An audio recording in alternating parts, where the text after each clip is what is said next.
Tu sais, t'as les blocages que l'on voit, que l'on perçoit, dont on a conscience, et t'as les blocages inconscients également, ceux qu'on voit pas, et ceux qui font que des fois tu es dans cette sorte de spirale infernale vicieuse plutôt que vertueuse justement, et ce sans t'en rendre compte. C'est ce qui fait que tu as certaines personnes qui peut-être nous écoutent et ont lancé plusieurs projets sans forcément réussir à avoir des résultats, ou qui chaque fois se sentent frustrés ou pas complètement épanouis malgré le fait qu'ils aient des résultats, etc. Parce qu'ils viennent peut-être justement mettre des sparadraps sur une blessure alors qu'il faudrait limite faire une opération à cœur ouvert, tu vois.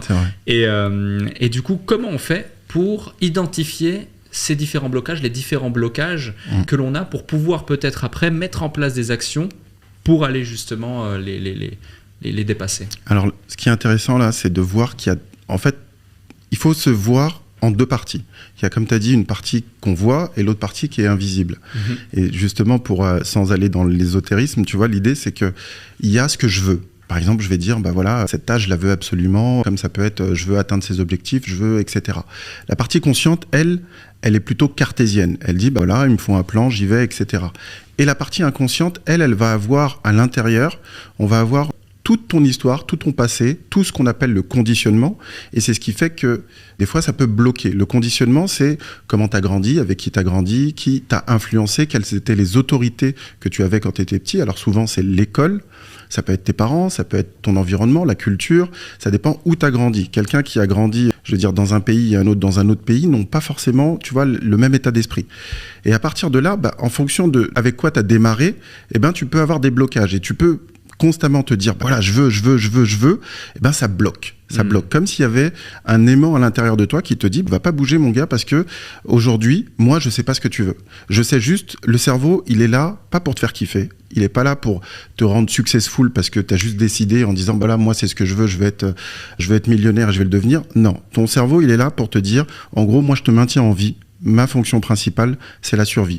Donc ça veut dire que si tu veux avoir du succès, etc., tu vas forcément, ce qu'on appelle sortir de ta zone, mais pour ça, il faut déplacer cet aimant qui est l'inconscient et lui dire, viens avec moi je veux aller là, mais toi qui es avec moi, il faut que tu puisses m'accompagner. Sinon, lui, il va rester comme un ancrage. Il va te dire, non, t'y vas pas parce que dans ton passé, t'as des événements qui t'ont dit, ça c'est mort, ça c'est pas pour toi, ça c'est... Tu vois, c'est à l'école, c'est par exemple, tu peux avoir le prof qui te dit, toi t'es comme ton frère en fait, t'es nul en maths.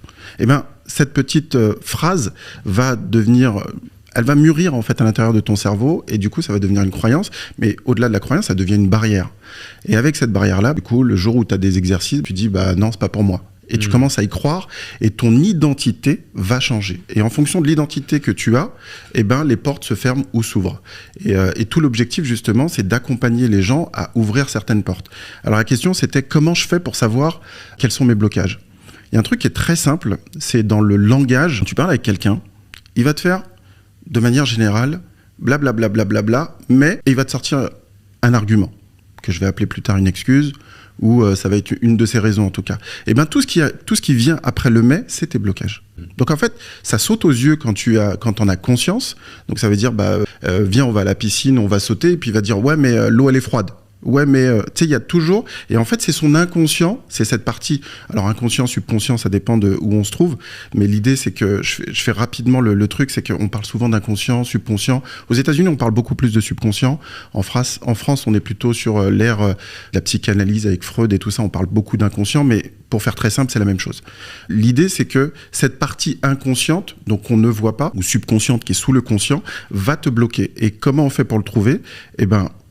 en écoutant, en observant. Si tu observes, tu as toutes tes réponses. Par contre, si tu es pris par le flot de ce que te dit la personne en face de toi, ton cerveau adore les histoires. Et à partir de là, du coup, tu vas rentrer dans un chemin qui n'est pas le tien. Et à partir du moment où tu recules et tu défocuses et que tu commences à observer ce que dit l'autre dans ses comportements, comme tu sais, il y a le verbal et le non-verbal. Et le fait d'observer, en fait, je n'écoute plus ce que tu dis, je regarde comment tu réagis et quel est ton comportement. Ton comportement va me donner beaucoup plus d'informations sur toi que ce que tu crois toi-même. Donc ça veut dire qu'à partir d'un moment, si je deviens observateur de moi-même, reprends un peu ce pouvoir-là et je peux commencer à dialoguer avec cette partie qui est invisible, qui est l'inconscient. Ok, je vois, c'est très clair. En t'observant, également, on voit que ton niveau d'énergie augmente quand on parle de ça, t'es passionné, t'es vraiment dans ton élément lorsque l'on parle justement du mental au global et de tout ce qui englobe ce puissant outil. Finalement, c'est un outil.